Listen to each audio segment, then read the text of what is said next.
welcome to Lyons Den. And Bill Hinderer is from Peaks Island, Maine, via New Jersey. And you specialize in Vietnam stories. My story. As a soldier, the one thing about being a soldier is you saw what was within your view, which, if you were in a extremely large rice paddy, might encompass 2,000 yards on either side. And if you're in the jungle, in the scrub jungle especially, it might be that far away. Sometimes all you saw was the back of the guy in front of you, or the brush on this side, this close in. You didn't talk. When you went out on patrol, you didn't talk. You were quiet. Sometimes you go out on a 3 or 4 day patrol, and literally, as a lieutenant, the only thing I would have said in those 3 or 4 days would be, there's your position. You watch the trail there. Stop, quiet, or taking a break. Or you might say, how much ammunition do you have? Your canteen's full.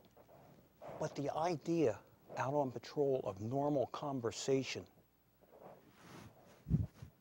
it just didn't happen. Now, when you went back to the fire base, everybody talked. I mean, as a lieutenant, I learned about things I would have never known about. I learned about drag racing. I learned why the Yankees are the greatest baseball team in the world.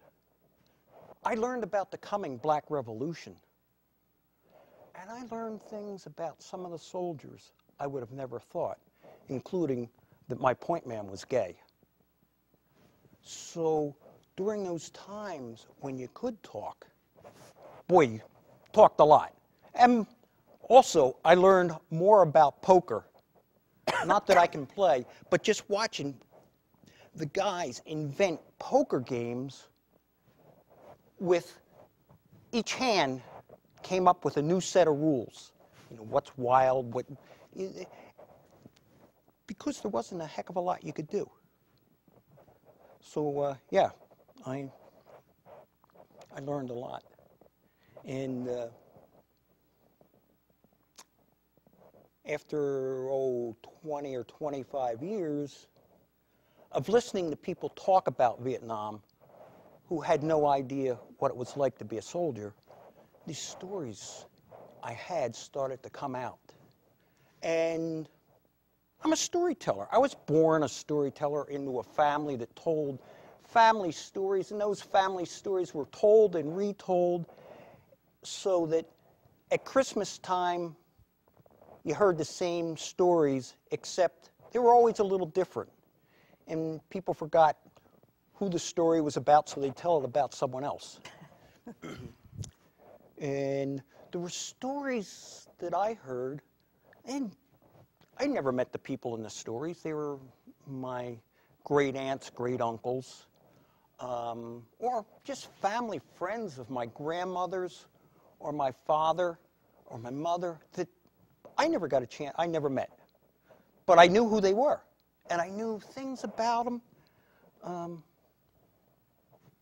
So, yeah, first of all, you're wired to be a storyteller.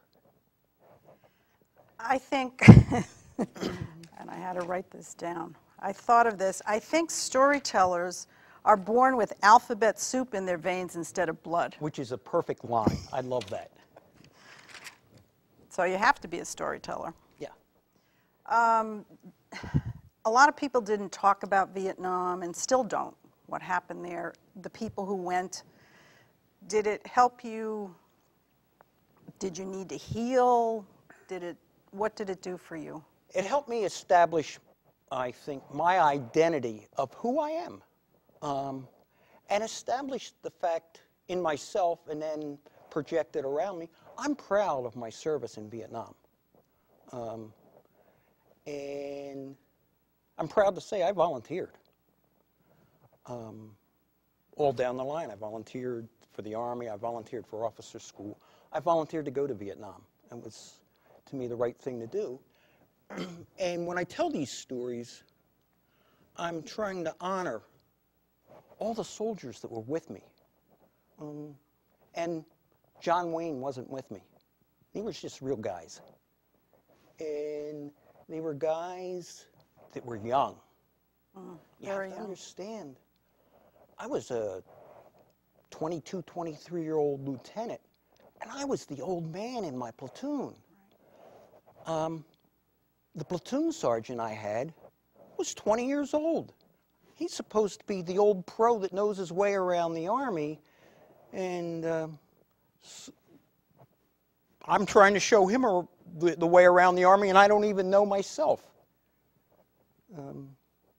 So will you tell your Vietnam Valentine? Yes, I will. It was hot, and it was February. But of course, it's always hot in Vietnam. I was a platoon leader, lieutenant, bringing back a patrol 5 days up towards the Plain of Reeds, back to my fire base. We were hot, we were tired, and I can tell you we were more than a little scared after 5 days out in the bush.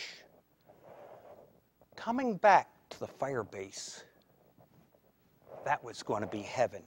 And our fire base was just a little, it was a ring of dirt pushed up in a mound all around with barbed wire around that, but it was home. We were coming back. All we wanted was some real food that wasn't sea rations, something cold to drink, some rest, and to get our mail. As we came back and could see the fire base, man, it was busy. Now I'm going to tell you, our fire base was out at the end of the line, and normally during the day, you couldn't see any activity because all the infantry were out on patrol, and the rest of the people, the mechanics, the radio operators, the clerks, well, they were doing their jobs inside bunkers.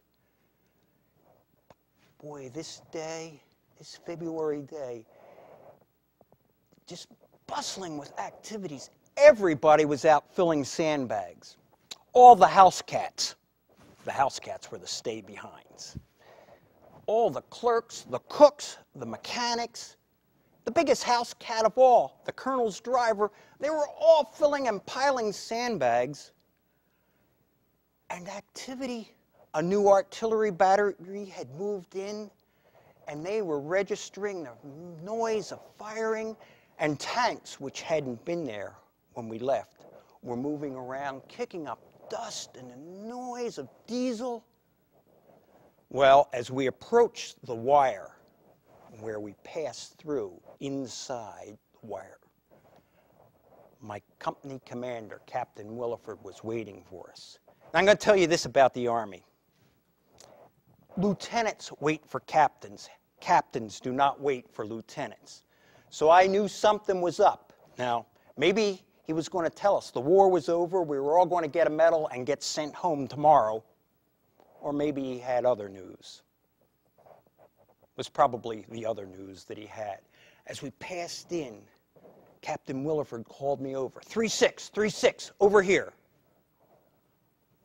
During my time in Vietnam, my name was 3-6. No one ever called me Bill or Lieutenant Hinderer. My radio call sign was Alpha 3-6, so it just seemed natural. Everybody from the lowest private up to the colonel called me 3-6. I suppose it was a good enough name for Vietnam. 3-6, come over here. Captain Williford was an old-timer, one of the last gray-haired captains in the Army. We may be holding aces and eights. Now, I don't know if any of you are folklorists, but folklore has it that Wild Bill Hickok's last poker hand before he was shot was aces and eights, called the dead man's hand. 3-6, we may be holding aces and eights. We're expecting a ground attack tonight, along with sappers in the wire, rockets, artillery, the works. You have to get your platoon to work and make sure your position is set. And he started to list off all the things we had to do. Get ammunition, carry water, get extra rations, get extra flares, and on and on. Well, I'd heard this all before, and I was only half paying attention until he got my attention. And have your medic draw 5 bags of plasma. Once the attack starts, no wounded can be moved through the perimeter. They'll have to be attended to at the bunkers. Well, now I was wide awake. And he said, I'm sorry. The mess tent's closed down because of the impending attack. And there'll be no mail. The convoy hasn't run out to the fire base in the last 3 days. He said, I'm sorry. Now get to work and I'll see if I can get you guys something cold to drink. Well, when I got to my platoon's section of the perimeter, everybody in the platoon knew what was going on. The sergeants had already organized carrying parties bringing bullets, machine gun ammunition, hand grenades, extra flares, carrying cases of sea rations, 5-gallon cans of water. Some of the guys were cleaning weapons, sighting them. Few were filling extra sandbags. Well, by 2 o'clock, we'd done all the work we could do. All we had to do was wait. Wait those long minutes. They're called soldiers' minutes. Each one is a lifetime. Just sat there in the dirt and looked around the fire base, and there was no color. It was either just dirt color or army green sandbags. And the noise. Artillery was already firing. Tanks were moving around with their diesels roaring and their treads clanking, and it was just kicking up dust, and all you could smell was dust and dirt. Well, as we sat there, the company commander's Jeep came driving down the bunker line, pulled up at our platoon area, and in the back of the Jeep, there was a big tub full of ice and Cokes. As I told you, Captain Williford was an old-timer. He knew that somebody in that fire base had Cokes and ice, and he'd called in favors. He got the Cokes for us. And as we came down to gather around to get the cold Cokes, the driver of the Jeep tossed me a bundle and said, 3-6, catch. It was a big bundle of mail. Once and again, I can't tell you how Captain Williford got that mail, except as an old-timer, I'm sure some helicopter pilot owed him in a big way from a poker game, and he called in the chips.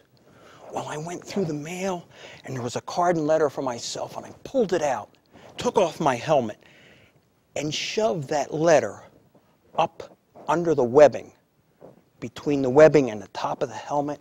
See, I just come back from a 5-day patrol.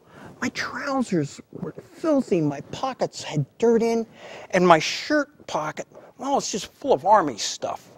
Code book, a compass, a strobe light, there were blasting caps, and it just never seemed right to put my mail in my pockets. But up there in that space between the webbing and the top of the helmet, it was clean and dry, and it was yours. Then I started to hand out the mail. One of the worst jobs as a platoon leader in Vietnam was handing out the mail. And seeing the looks on the faces of guys that never got a letter. But today, everybody got a letter. Most of them got a letter and a card, and one guy got 3 cards from 3 different girls. And I realized, it's February. It's Valentine's Day. 3 or 4 weeks ago, in January, the girlfriends the mothers, the families, the wives, managed to buy Valentine's cards and get them in the mail so they arrived on Valentine's Day in Vietnam. Wow. I took my Coke, took my helmet off, and went over and sat down in the dirt with my back against the wall, took the letter and the card out of my helmet, and was just looking at them. And then I heard, 3636! My woman sent me a letter! 36, look! It was Riley. He was a big black machine gunner, and he had a smile on his face, a mile wide, waving this letter. And he sat down in the dirt around the corner of the bunker. And I turned back to my letter, and I heard Riley say, 36, we need music. Vietnam was the world's only rock and roll war.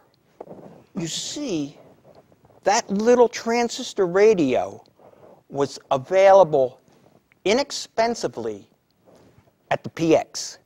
And everybody had one. And everywhere you went, whether it was a motor pool, whether you went on sick call to the battalion aid station, whether you went into the colonel's office to get yelled at, that transistor radio was playing. And there was only one station. It was Armed Forces Radio. And Armed Forces Radio was on 24 hours a day. And about 20 of that was either rock and roll and a little country music.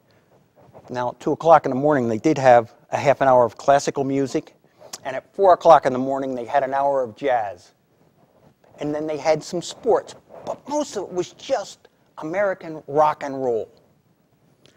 Well, he put his transistor up on top of the bunker, and we both sat down to open our mail.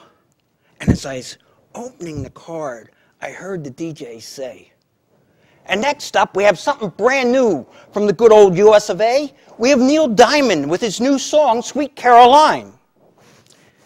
And I turned back to my card and took the envelope and ripped the cover off and pushed the card out. I was engulfed with this beautiful aroma.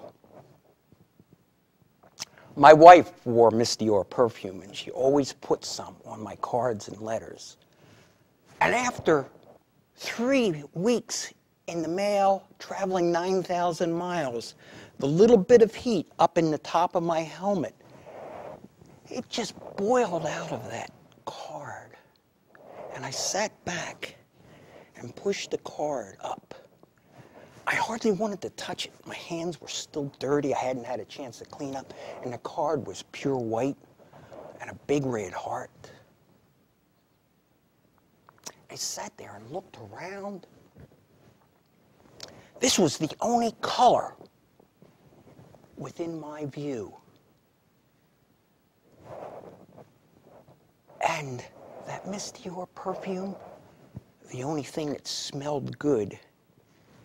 All the rest was just noise and Neil Diamond singing Sweet Caroline above the sound of howitzers firing and tanks driving around. And I sat back against that bunker. And just for a moment, there was no sound of howitzers. No sound of tanks, just Neil Diamond singing Sweet Caroline. And just for a moment, there was no stench of dust and dirt, just the aroma of Miss Dior perfume. And just for a moment, there was no dirt color or army green, just a white card with a big, big red heart. And just for a moment, there was no war. Just the words, I love you. Thank you.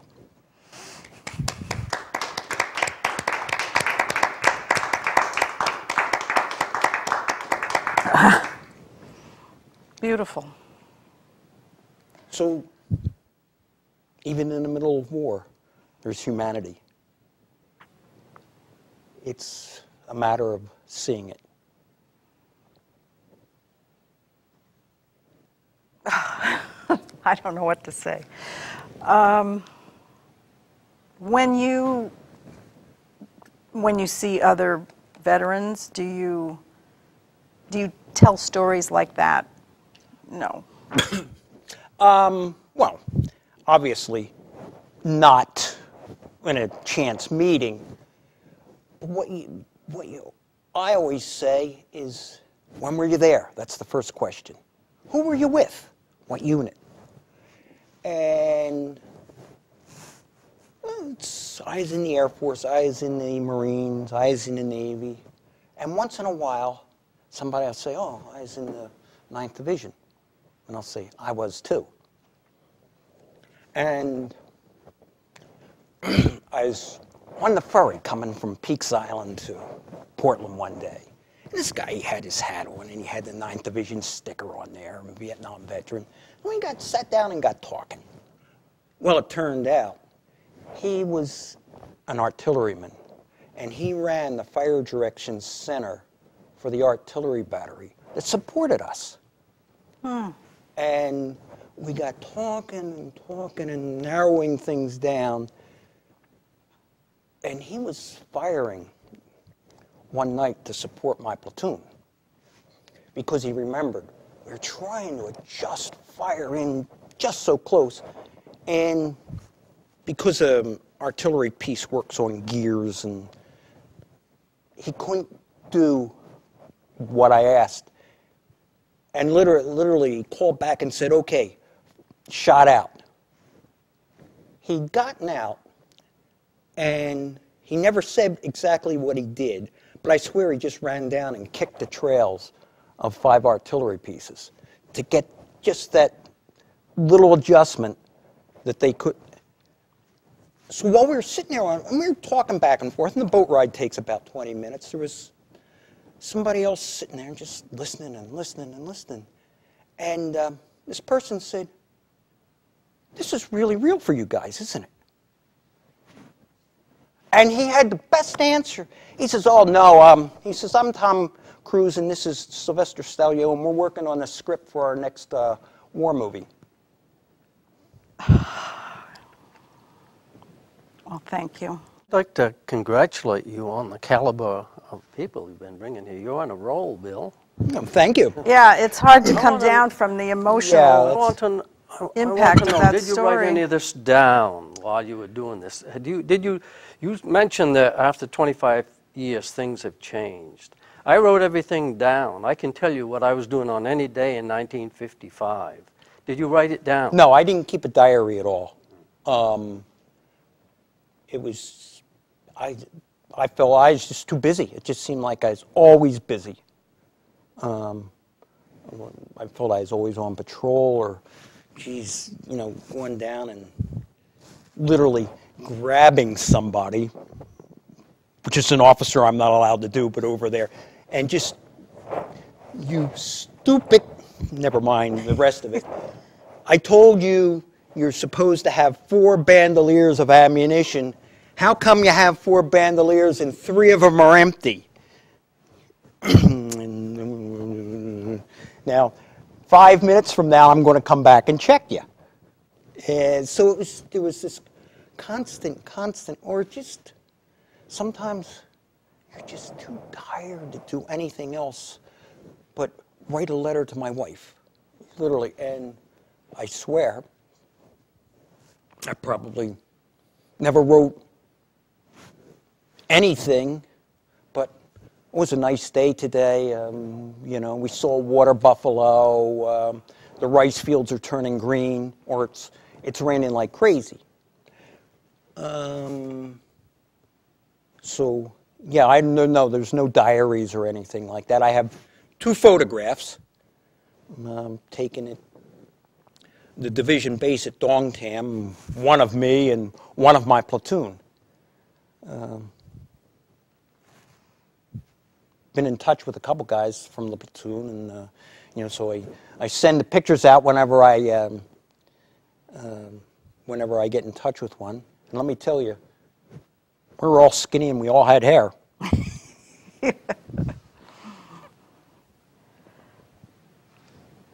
Letters are very important. I heard my brother read some at the Historical Society that came back from the Civil War. You must have friends who have collections of letters that would help you remember more things or tell more stories. No.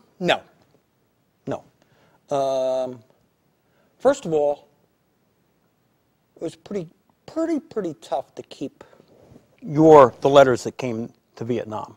I mean, if you were at a big base camp, division base camp at Dong Tam or something, yeah, you had a foot locker there and all. If you lived out on a fire base, you lived in a bunker, and whatever you had that was yours was inside a 50 caliber ammunition thing with a snap lock. So you just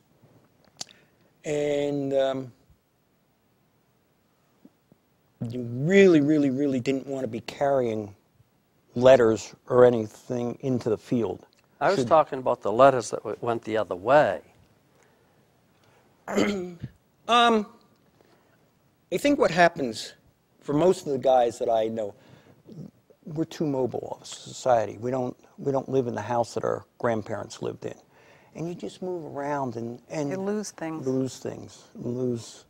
You get moving, and that last box just full of stuff is just the one thing too many. But it's amazing the memory. I talked on a phone to somebody, and the memory is right there if they want it, and they can bring up. Remember when we went up towards the wagon wheel, out to the Y, in the Somcom secret zone? Remember? Yeah, you remember. Tell us a little bit about the geography, if you will. Well, I was in the Delta. There was no geography. It all looked... You ever been to South Jersey? You've been to South Jersey. Yeah. Well, this is flatter Yeah. than South Jersey. The Pine Barrens. I had 28 map sheets without a contour line on one. The tallest thing I ever saw was a dike.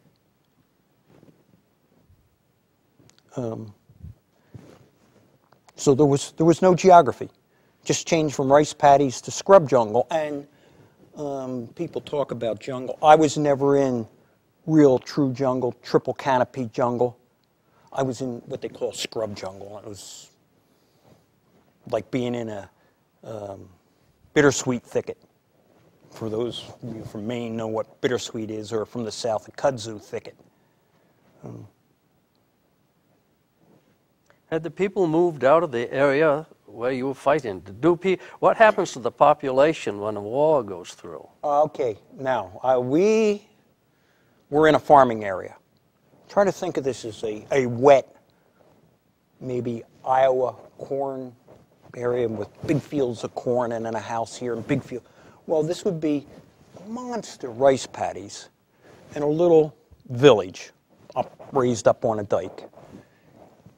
And then there'd just be this scrub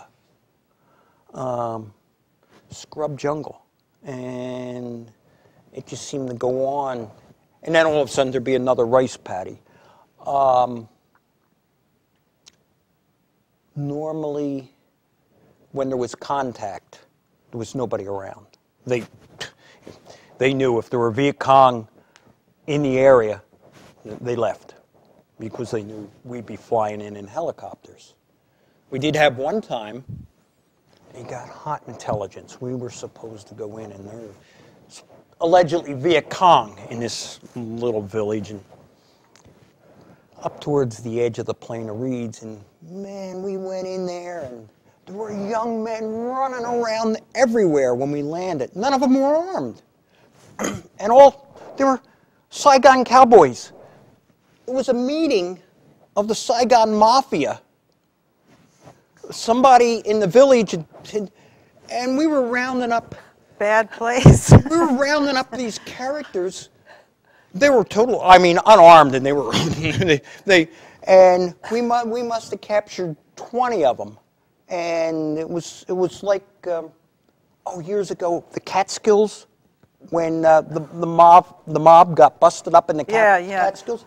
Well, somebody didn't like these guys were probably trying to shake down the villagers. They let somebody know and then passed on, and it was a case of what do I do with these guys? I mean, I called the battalion commander, and they sent out helicopters, but this wasn't like capturing a Viet Cong with a weapon. These guys were they were surrendering right and left as soon as they saw us. So you had a funny situation going on there in that, you had the North Vietnamese army. They were a real army, and that was okay. And then you had regular force Viet Cong. They were a real army. And then you had these local Viet Cong who were farmers 6 days a week, and the Viet Cong on the 7th day. And it's really, really unusual. You go through a village, and normally you never saw young men. And so if you found a young man, you have the Tiger Scout talk to him. And the Tiger Scout would try to tell you what he thought, and he could say maybe 3 words in English like VC, him VC. Okay. And then you had these other characters. We were near enough to Saigon. It's not like we were up in the highlands or down in the Delta. And I mean, there's legitimate businessmen coming through buying rice and making deals, and of course legitimate businessmen were making deals with whoever would make a deal with them, so that if they bring down a truckload of canned mackerel and somebody give them money for it, they didn't ask who they were. So it was very, very unusual. And then in the area around our fire base and in certain areas, there was a population that was actually seemed to be friendly. So where we were it was very unusual. It was almost a relief to go up to have an operation in the Plain of Reeds where you knew there was no civilian population. I'd like to know how you capture someone. Describe it in detail. We've all seen movies of capturing people. They come out of the bunkers with their hands up. But how does one know when one puts one's hands up that one's not going to be summarily shot down? Or how do you know? And what happens when you capture someone? Do you put handcuffs? Describe this in detail. A lot of people don't know anything about this, and I think it's something we'd like to know. Well, first of all, when you capture someone, you have probably 4 guys with rifles pointing at them at this point when you've captured them. So you know. Yeah, and well, they only have got 2 choices. They can turn around and run away and get shot, or they can stand there. So yeah, you always carried a spare pair of shoelaces in my pocket. Tie their hands. Shoelaces. Well, you know, if you're out on an operation and your shoelace breaks, what are you going to do? Walk the rest of the day with a boot falling off? That was a very important thing to have. And you say, okay, now you call back on the radio and tell the battalion commander we captured a VC. And we have an AK-47 to prove it.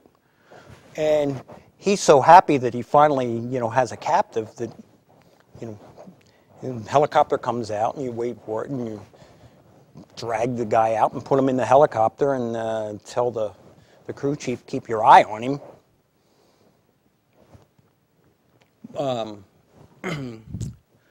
So, yeah, and sometimes we had, around our fire base one time, there was a little village, and one of our medic had made friends with some of the villagers, and he'd go out and take care of patty sores and look at the kids' throats and ears. And he went out one day, and somebody just took off running through the rice paddies. And he came back. Somebody said, well, went running out after this guy, and finally somebody just let off a burst above his head, and he stopped. And he's a Viet Cong organizer. Just like the guy that comes knocking on your door to solicit a contribution to whatever cause there is. And apparently his higher-ups hadn't told him that the neighborhood was Occupied. Was hostile, and so that's another way you capture them. Most of the time, you capture somebody who was wounded. And so the medic would patch them up just like they would an American. You call a medevac, put them on the medevac, and they go back to Dongtam, to the hospital. What does it feel like about being deployed? You were anxious to go to Vietnam. I won't say anxious, but I had volunteered. I'm not going to say I was anxious. For me, there was a point in the flight over where I crossed some sort of emotional boundary. And everybody had told me, when you get there and you get off the plane, it's going to be hot and it's going to stink. I got there and got off the plane and said, this is no worse than South Jersey in the summer. Indeed. Smells like the Delsea Drive where they had the hog farms. Right. So I was already in a certain mindset there, which was a way different mindset than when I was a lieutenant at Fort Meade. And so the big thing for me was the first operation. Literally, we flew in the middle of a rice paddy, and the colonel gives me some directions. And we're there, and I got them formed up to go. And all of a sudden, there's just, how do I tell them where to go? So I said, see that big tree out there to the point, man? We're heading towards that big tree. And the big tree's off 400 or 500 yards. And I realized nowhere along the line, we talked about compass courses and well, you're not telling the point man to look at his compass and we're going 180 degrees. No, you point out to him, this is where we're going. Okay, and off we went. And for me as platoon leader lieutenant, at Fort Benning they taught you march in the middle of the column so you can control the front and the rear, and you soon realize, no, when you got a column of soldiers, you've got a snake. And you can't push a snake, you have to pull a snake. So next thing you know, every lieutenant was up at the very front, behind the point man. So you could tell him where to go, what you want him to do, and then pull everybody along. Finally finished up. How do they tell you, hey, the thing is over, we're going home? Tell me what that feels like and how you go through it. Don't you think this is interesting? I had a different experience than most guys. I do. My unit came home as a unit. We came to Schofield Barracks, Hawaii. First of all, the people in Hawaii, if they don't love the military, they at least like them because that's what keeps things going. And a lot of Hawaiians have family in the military. They were used to seeing soldiers around. They treated them nicely. If you went into a store with a uniform on, they were. And if your car had a bumper sticker on, geez, the people would salute as you went by. And we went to Hawaii.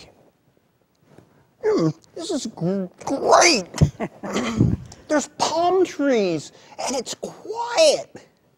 The first morning, waking up in Hawaii, Schofield Barracks, like every other military base, they fire off a cannon at whatever ungodly hour it is. It's 6 o'clock in the morning, 5:30.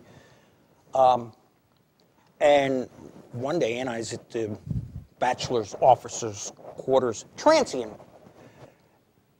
And so there were probably 10 or 12 new lieutenants that were coming from the States to Hawaii. And two of us had just gotten back from Vietnam, and that cannon went off, and the two of us were under our bunks. And the rest of the guys were just sort of walking around. Better get shaved, but you had to learn how to take a shower again. Literally had to learn, I Turn that switch. You turn the thing on. And I mean, in your head. Yeah, and you say, oh, wait, I'm not under a 55-gallon drum that's heated by the sun, and there's 7 guys waiting in line to get on. So you just, 30 seconds, you take a shower. And when you take a shower, remember to rinse the soap off too. Okay. Where are you going to be performing or doing a show?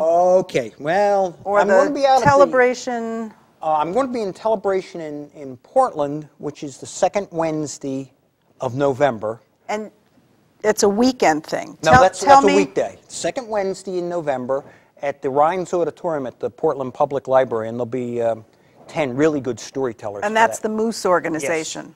The Maine organization of storytelling enthusiasts. I got a show at the Corner House Inn in New Hampshire sometime. And yeah, I know, this is, the storytelling is often like this. Yeah, we're going to have a show sometime. And I think on Veterans Day, at the gallery next door to the public access TV station in Portland on Congress Street, is it Channel 6? I don't know. Channel 6 or not, it doesn't matter. There's a gallery next door, and the the Veterans Art and Crafts Cooperative has October, November, December is lease the gallery or doing whatever you do at the gallery like that for their show of arts, crafts, and on Veterans Day they're going to have a show there of music and stories all by veterans. Oh, nice. But we have no time and no, this is sort of maybe, storytellers, you don't need the word will get around. You just show up and go get the business. Well, I want to thank both of you very, very much. And the audience, thank you for coming. And I'm Maureen Lyons. This is Lyons Den. And next time I'll have 2 more storytellers. And please support your local storyteller. Thanks. Oh my God, let me help.